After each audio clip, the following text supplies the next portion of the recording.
ایک دفعہ کا ذکر ہے کہ ایک ریاست میں ایک ہٹدن بادشاہ رہا کرتا تھا جو عجیب و غریب فیصلے کیا کرتا تھا۔ اس کی ایک بیٹی تھی جو بہت ذہین اور مزاحیہ کھلی مزاج کی تھی، مگر اپنے بابا کے فیصلوں پر پریشان تھی۔ یہ گاجریں کتنی اچھی ہیں نا؟ جی بابا۔ تو میں اعلان کرتا ہوں اب سے عوام کو صرف گاجریں ہی کھانا ہوں گی۔ ایک ہفتہ گاجریں کھانے کے بعد بادشاہ خود ان سے پریشان ہو جاتا ہے۔ روز گاجریں کی کھیر حلوہ، میں تنگ آ گیا ہوں۔ جی عوام بھی تنگ آ گئی ہوگی۔ میں اعلان واپس لے لوں گا۔ مگر کیا، عوام تو اس کے ہر فیصلے سے پریشان ہی تھی کہ وہ عجیب و غریب فیصلے کر لیتا تھا مگر کسی دانش مند کی بات نہیں مانتا تھا۔ وہ بہت مغرور تھا، اس لیے اپنی ہی مرضی کیا کرتا تھا۔ اس کے محل میں ایک پری گارڈننگ کیا کرتی تھی، اس کا نام لوسیا تھا۔ وہ ہزاروں سال کی تھی مگر پھر بھی وہ بہت جوان تھی۔ اس کے ساتھ ایک چھوٹی پری سپارکل بھی تھی جو بہت سالوں سے اس سلطنت کی خدمت کرتی تھی۔ سپارکل، تم کیسی ہو؟ ٹھیک ہوں، جب تک کہ احمق بادشاہ کوئی الٹا فیصلہ نہیں کرتا۔ اس سے پہلے والا بادشاہ تو ایسا نہیں تھا، وہ تو بہت اچھا تھا۔ ہاں، خاص طور پر اس کو گاجریں پسند نہیں تھی۔ دونوں ہنسنے لگتی ہیں۔ یہ کون ہنس رہا ہے؟ ارے یہ تو بادشاہ کی آواز ہے۔ یہاں کون ہنس رہا تھا؟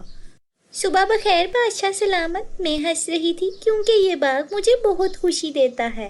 ہاں، کیونکہ یہ باغ میرا ہے اور اس سے خوبصورت باغ اور کوئی نہیں ہو سکتا۔ بادشاہ چھینک مارتا ہے۔ بادشاہ کو اچھی صحت مبارک ہو۔ ہاں، یہ تم نے بہت اچھا کہا، مجھے یہ سننا بہت پسند آیا ہے۔ میں اعلان کرتا ہوں کہ سب کو میرے چھینکنے پر ایسا ہی کہنا ہوگا کیونکہ سب مجھ سے پیار کرتے ہیں۔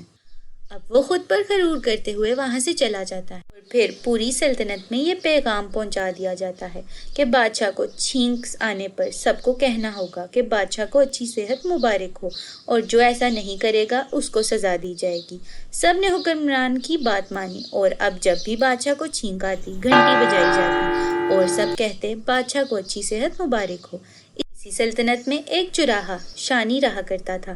وہ بہت ذہین، ایماندار اور سچ کا ساتھ دینے کا قائل آدمی تھا۔ ایک مرتبہ جب وہ اپنے دوست کے ساتھ کھڑا تھا، گھنٹی بجتی ہے مگر شانی بادشاہ کے لیے وہ الفاظ نہیں ادا کرتا جن کا حکم دیا گیا تھا۔ سپاہی آتے ہیں اور اس کو کہتے ہیں کہ وہ یہ الفاظ ادا کرے مگر وہ نہیں کرتا۔ وہ اسے کہتے ہیں کہ ہم تمہیں محل لے جائیں گے مگر شانی کہتا ہے کہ میں نہیں ڈرتا ہوں، اس بات کو کرنے کا کوئی جواز نہیں ہے۔ شانی کو بادشاہ کے سامنے پیش کیا جاتا ہے۔ جب بادشاہ نے سنا کہ شانی نے اس کے بارے میں کیا کہا تو وہ آگ بگولا ہو گیا۔ کیا تم نہیں چاہتے کہ تمہارا بادشاہ صحت مند رہے؟ میں آپ کا برا نہیں چاہتا ہوں مگر میں یہ بار بار نہیں کہہ سکتا، اور وہ بھی تب جب میں آپ کو خود نہ دیکھ لوں۔ اب بادشاہ اس کو شیر کی مان میں ڈلوا دیتا ہے۔ شیر کے آنے سے پہلے ہی شانی وہاں ایک گوشت کے ٹکڑے پر نیند کی دوا ڈال دیتا ہے۔ شیر آتا ہے اور دوا والا گوشت کھا جاتا ہے اور وہیں سو جاتا ہے۔ صبح جب سپاہی آتے ہیں تو وہ اس کو زندہ دیکھ کر حیران رہ جاتے ہیں اور بادشاہ کے سامنے پیش کرتے ہیں مگر اب بھی وہ بادشاہ کی تعریف کرنے کے لیے تیار نہیں ہوتا۔ اب شانی کو بندروں میں چھوڑ دیا جاتا ہے۔ ساری رات شانی ان کو گانا سناتا ہے اپنی بانسری سے اور صبح دوبارہ اس کو زندہ دیکھ کر بادشاہ کے سامنے پیش کیا جاتا ہے۔ اب تو تم میری تعریف کرنے کو تیار ہو؟ نہیں، میں ایسا نہیں کر سکتا۔ ٹھیک ہے، تم سزا سے نہیں مانے تو اب تحفوں سے کوشش کرتے ہیں۔ بادشاہ اس کو ایک سونے کے گھر کے پاس لے جاتا ہے اور اس سے کہتا ہے کہ اگر تم میری تعریف کرو تو یہ تمہارا ہو سکتا ہے۔ میں رشوت نہیں لوں گا، میں ایسا نہیں کر سکتا۔ آپ چاہے جو مرضی کر لیں پر میں رشوت نہیں لوں گا۔